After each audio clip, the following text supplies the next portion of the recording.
Greetings, sisters and brothers. This is Milton Alimadi, publisher of Black Star News, adjunct professor of African history at John Jay College here in New York City. Greetings to all comrades.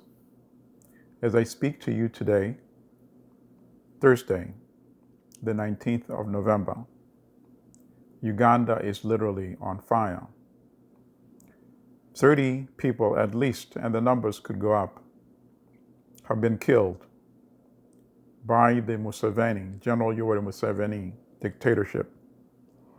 This dictatorship that's been financed by the United States for 32 years now, to the tune of about $1 billion in US taxpayer money every year in financing for his regime, as well as in military arms shipment, which means the people being killed in Uganda are being killed by weapons either from the United States, from Britain, or other countries. General Yoweri Museveni does not manufacture any weapons in Uganda. There's not a single arms factory in Uganda.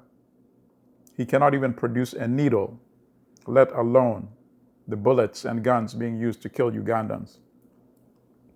How did this all start yesterday? Uganda is conducting campaigns now for presidential elections. And one of the candidates, the dictator, fears the most is a member of parliament, Robert Kyagulanyi, also known as Bobi Wine. Tremendously popular. He's 38 years old. The population of Uganda, almost 80%, under the age of 35. And they've been coming out in massive numbers to see him, to greet him, as he tours the country, Bobi Wine, conducting his presidential campaign. General Museveni has been doing the same. And hundreds of people have been showing up to him, to his events. Whereas Bobi Wine's campaign attracts tens of thousands. So what happened? The dictator panicked and yesterday ordered Bobi Wine to be arrested by his US and British trained security thugs. Violently arrested before he was supposed to start another campaign event in the eastern part of Uganda. And as a result of that illegal arrest, to stop his campaigning, Ugandans started spontaneously protesting throughout the country. And Museveni's assassins started shooting live bullets and killing unarmed civilians. The death count is at 30 now, and the numbers could go up. The United States, the United Kingdom, bear some responsibility for the bloodshed, for the blood of Ugandans, by continuing to supply this dictator of 32 years with military weapons when they know the weapons are never used to defend Uganda from any foreign invasion. The weapons are used to kill Ugandan taxpayers by the soldiers whose salary paid for by the taxpayers. I have launched a petition. I urge people to go to change.org and sign this petition. It's titled Free Bobi Wine. US, UK, and EU suspend aid to Museveni dictatorship. Ugandans, we are at a critical hour right now. There's no turning back. There's no going back. People like Bobi Wine have demonstrated tremendous courage and bravery to even stand and challenge this dictator. He is doing his part. We in diaspora, we must do our part as well. Let's mobilize. Let's demonstrate protest, even if it's electronically, in places where you can get a permit to hold short, small-sized protests. Please do so. Let the people in the country where you are know, taxpayers in the United Kingdom, let them know we will let them know here in the United States of the atrocities being committed in Uganda with their taxpayer dollars. And if you communicate the information correctly, people will take action. They'll contact their lawmakers and tell them, no, not with my euro, or not with my pounds, or not with my dollars. That is what we need to do.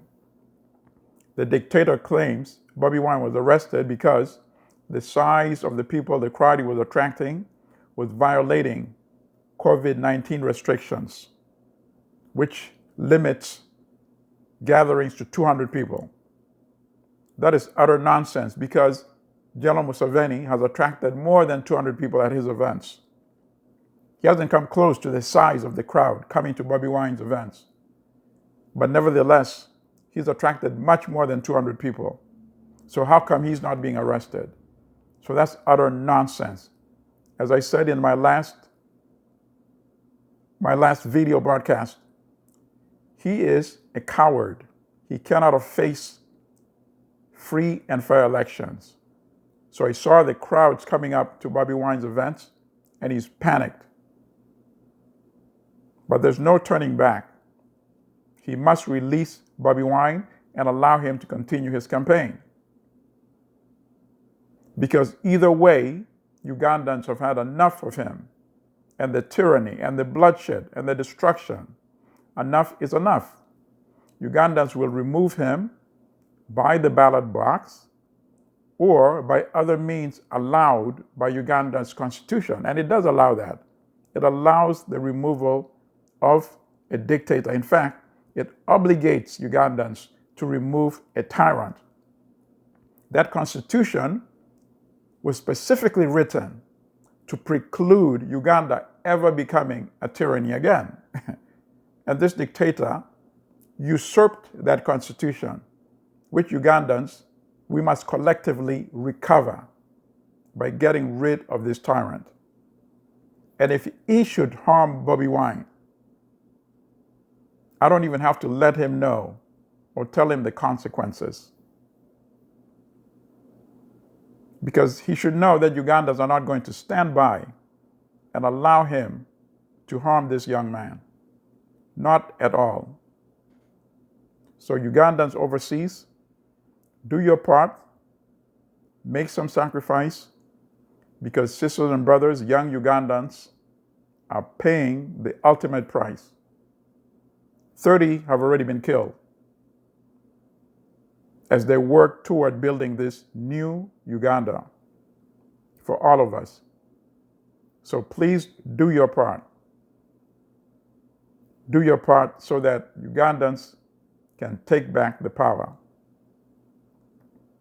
This Wednesday massacre could spell the beginning of the end for this US and UK-backed tyrant in Uganda.